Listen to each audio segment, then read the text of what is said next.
Howdy y'all, this is Jeff. I want to welcome you to the FISDAP orientation video. So this is an exciting time. You guys are about to begin your clinical and field rotations.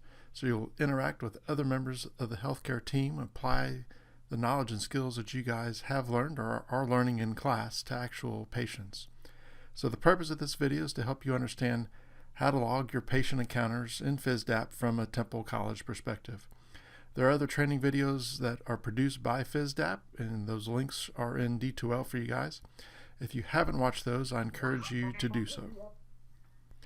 So, I am logged into FISDAP, and I want to go enter my data from my rotation. So I'm going to go navigate to the Shift tab.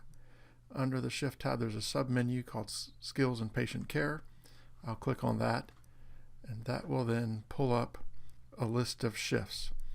So these are actually color coded.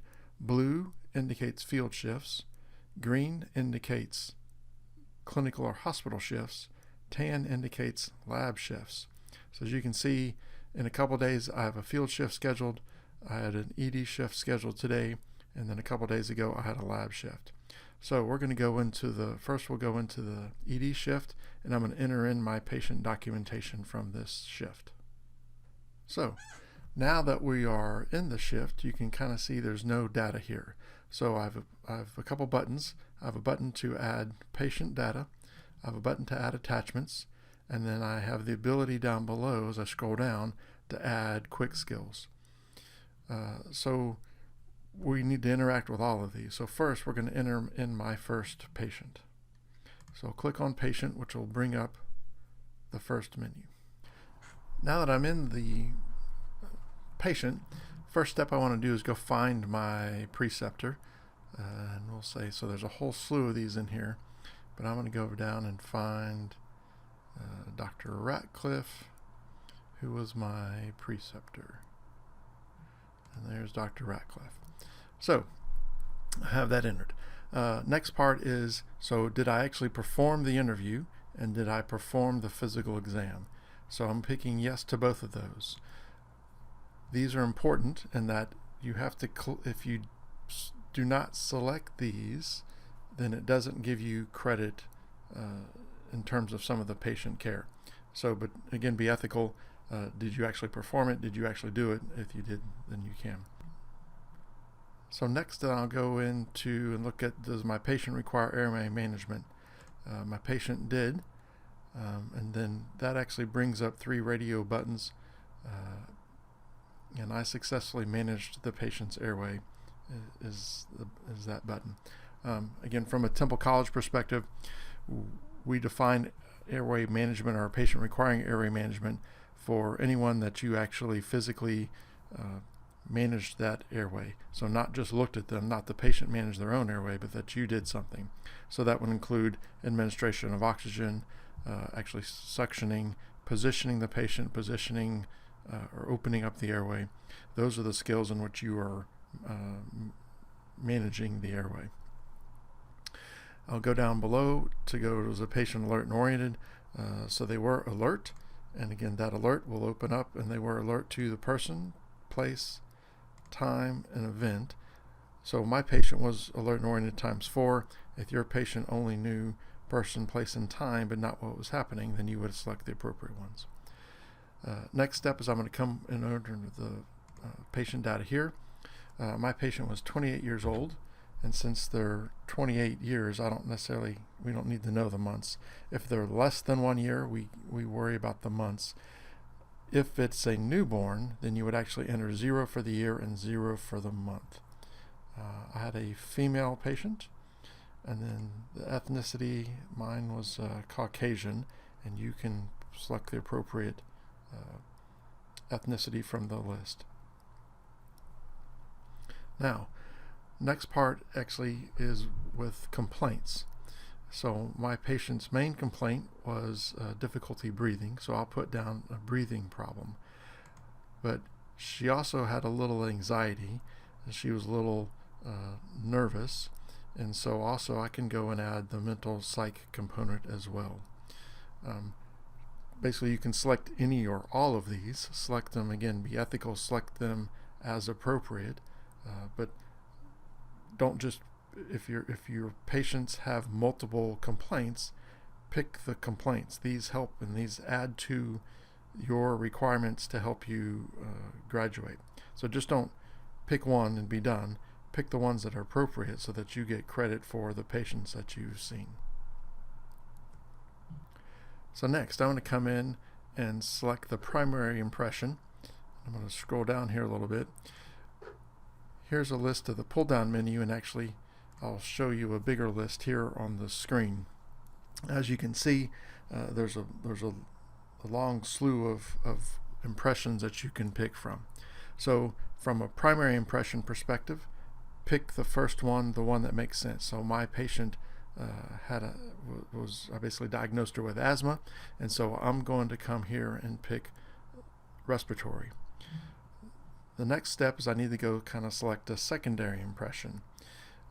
So here, if the patient only really had one problem, so if asthma was her only issue, then again I could come under and select respiratory again.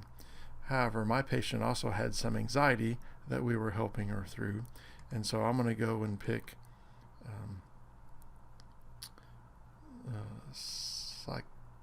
behavioral psychological is the one that I was looking for. But if my patient also had some chest pain, perhaps I could select cardiac or acute coronary syndrome.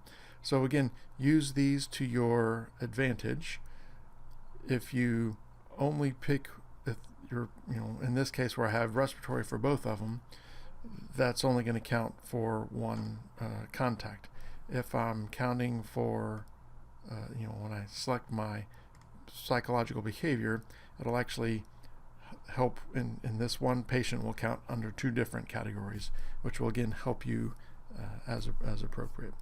So I'll pick that, and then next step is patient criticality. She had an injury and illness, wasn't life-threatening, so I'm going to pick yellow. Next step is I'm going to come down and scroll down and select on the vital signs. So I'll enter the vital signs. So I did obtain the vital signs, so I'm going to check this. If you're a partner or you watch somebody, then you wouldn't check the checkbox. So if you did it, check the checkbox that says I did it. If someone else did it, just enter in the data. So I had a blood pressure that was 128/78. She had respirations of 22, and they were labored. Her pulse rate was 126, and her initial SAT was at 89%. I do want to go click under this More box. We didn't ask a pain scale. Her end title, so she did have an end title, and it was at 35, so I'll enter that. Her skin was clammy and warm. Lung sounds, she had wheezing. Scroll back up to the top. Her temperature was 98.9. Her pupils were equal and round and reactive. We did not get a blood sugar. We did not get an APGAR. And her Glasgow Coma Scale was 15. So complete this process again fairly quickly.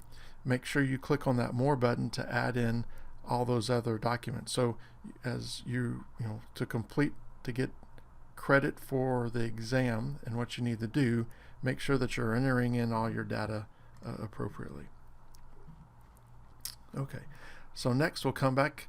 On this patient we had some airway procedures, and so again, if I performed it, you can select this.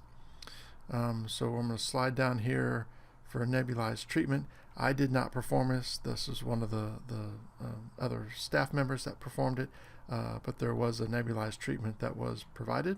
So I'll click Save, and then, and actually we'll go back. And while we're here, I can even scroll down a little bit more just so you can see this list. So here's the list of all of the potential skills that you can do. Again, we'll provide a list for you to know so that you know what to add in.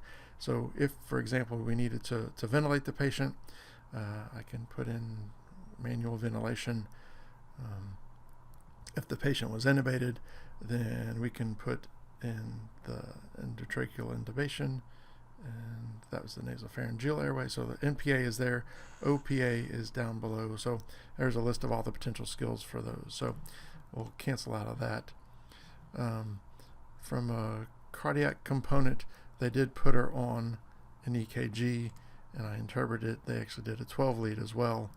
But it was a normal sinus rhythm. And then there are some procedures as well. So if your patient goes into cardiac arrest, here's a place to add chest compressions. If the patient gets defibrillated, here's where you can add those skills as well. So we'll save those. Next, we'll go under venous access. So the patient did get an IV. I did not perform it, so I'll click that, but it was an IV.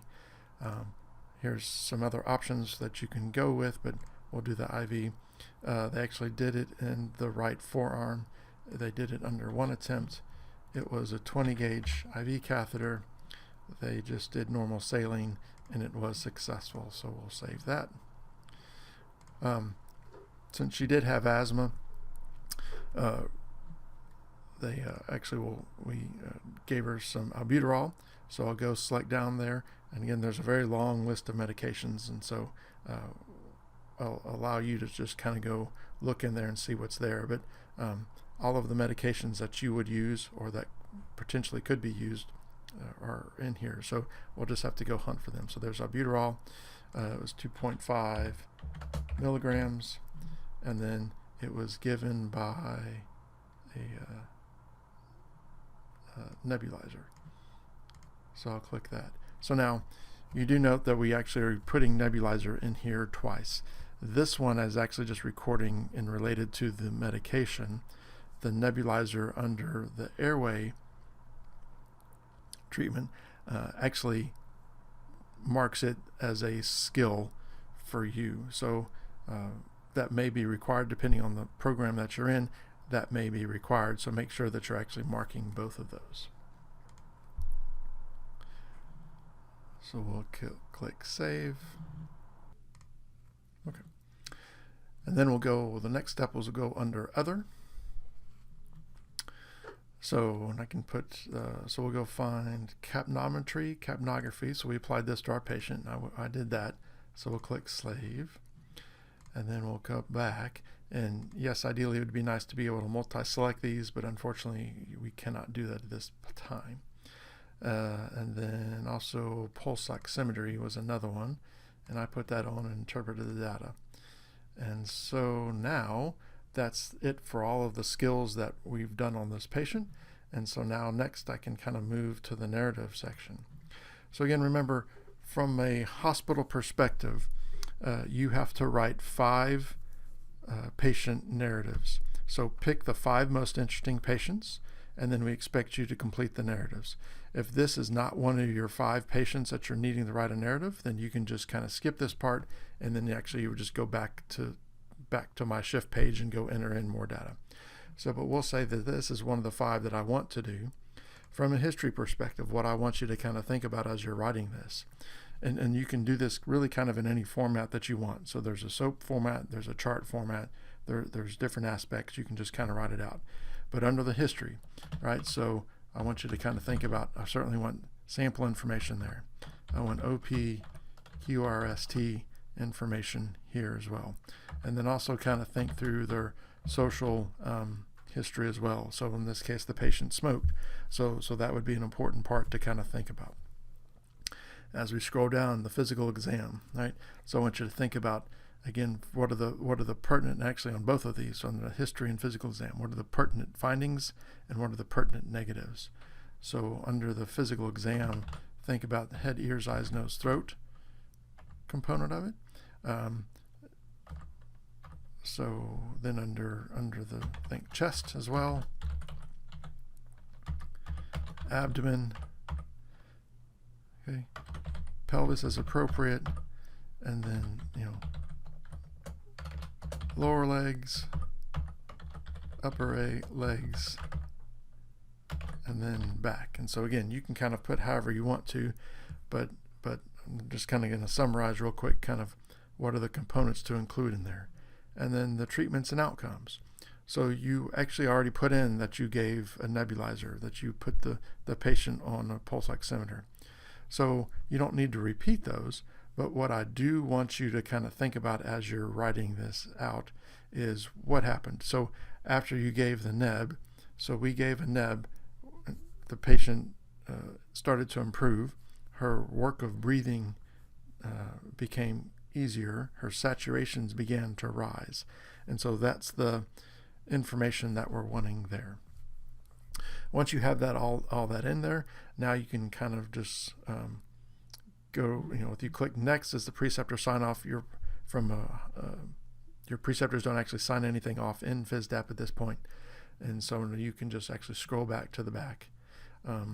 There is a save button, but you can notice it auto saves. So if you want to make sure you saved it, it'll do it. But generally, anytime that you enter any data, it's going to auto save. And so now if you just go back to my shift page, you'll see that this patient has been entered. And here's your patient information. So there's the first patient.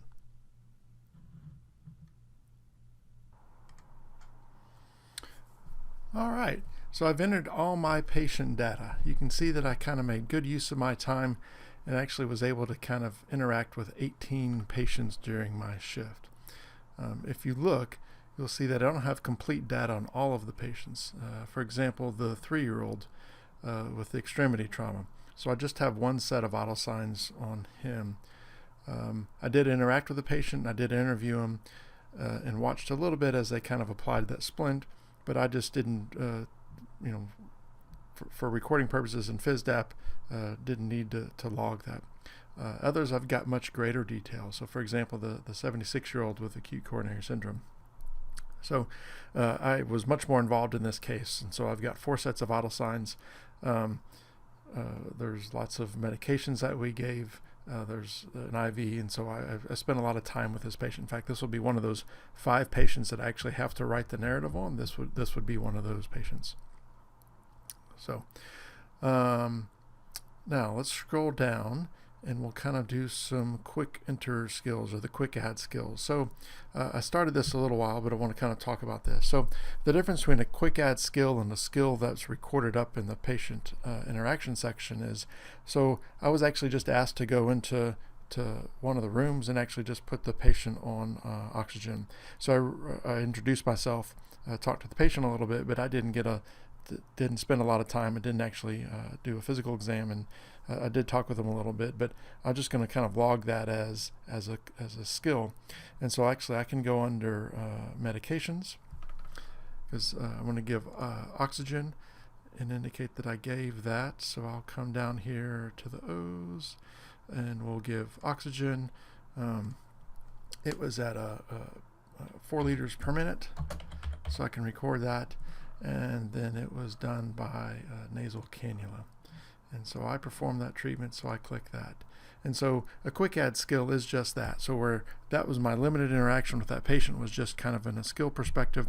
So if you just go into the room and record the set of vital signs and go back out, if you just, from a paramedic perspective, you just go start the IV, or if you just go put them on a pulse ox.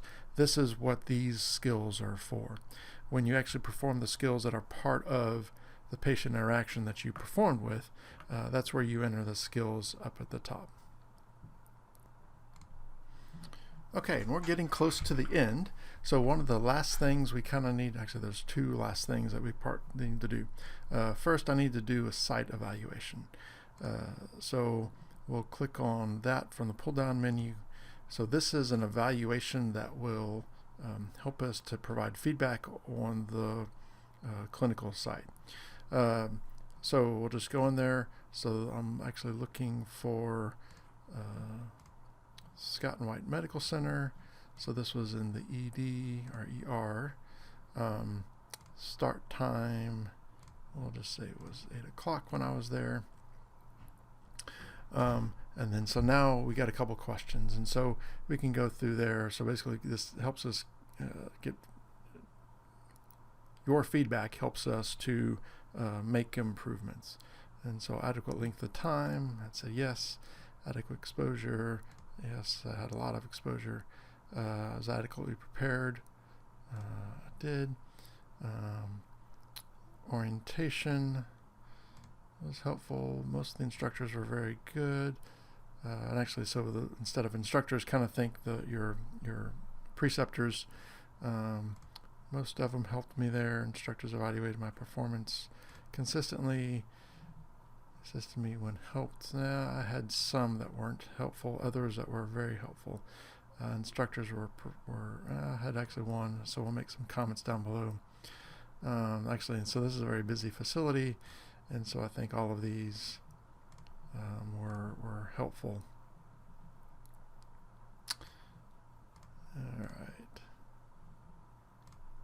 All right. So kind of comments, and you can kind of put so any of your specific feedback will help us here, but I do kind of want to note. So down here, so I had a nurse named Joe, so I'll just say Nurse Joe was kind of short and rude, and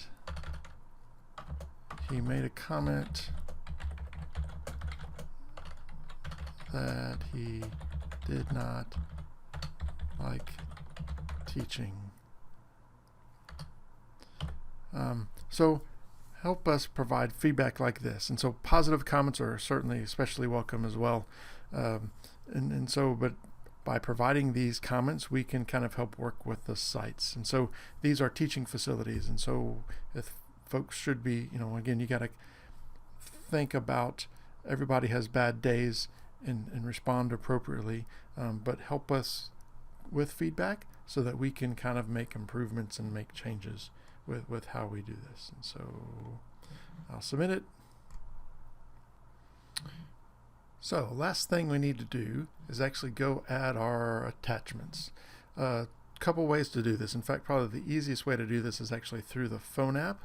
But remember, we need to upload our copies of our clinical folder to this, and actually any paperwork that goes along with that as well. And so to do that, we basically just go click on attachment, navigate to the site,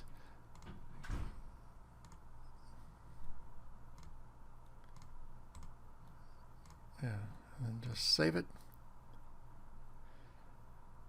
And then you can basically kind of do that for all of your documents. So if you have a PDF of it and it's all one document, you can load it up.